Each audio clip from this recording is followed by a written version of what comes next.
Hi folks, and welcome back to Meaningful Money.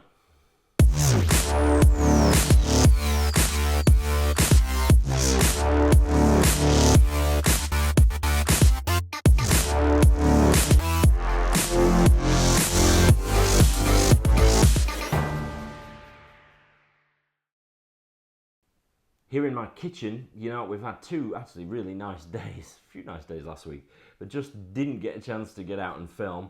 Now when I do have chance, we're fog-bound again, so sorry to be inside. I think this is the longest run of videos I've ever done where I haven't been outside, not what I like to do, as you know. Now I need to talk about what happens when it all goes wrong and what happens then. So before I do that, let's talk about Seven Investment Management here in the bottom right, who continue to sponsor me and help me to keep going, for which I'm very grateful, so thank you guys.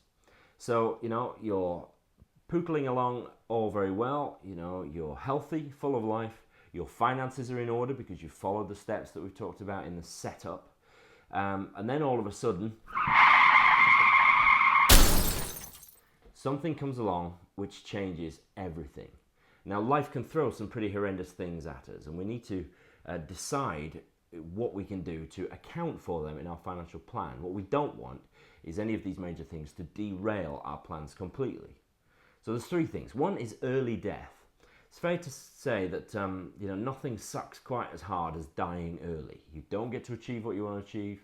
You don't get to walk your daughter down the aisle. All fairly awful. But you can still leave a legacy of some kind, of a life in sort of financial order.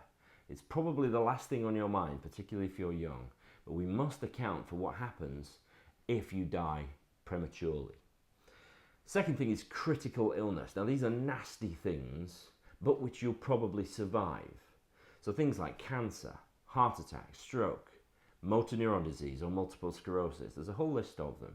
But these are critical illnesses which you will most likely survive, and in many cases will live a long time.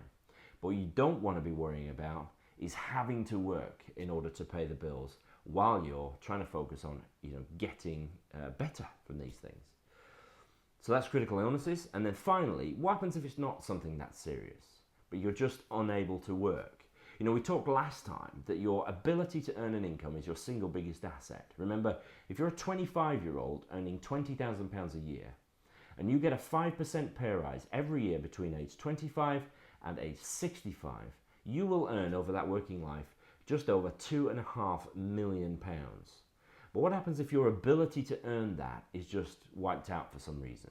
An illness which isn't a critical illness, but stops you from working, like a serious back complaint or a serious bout of depression.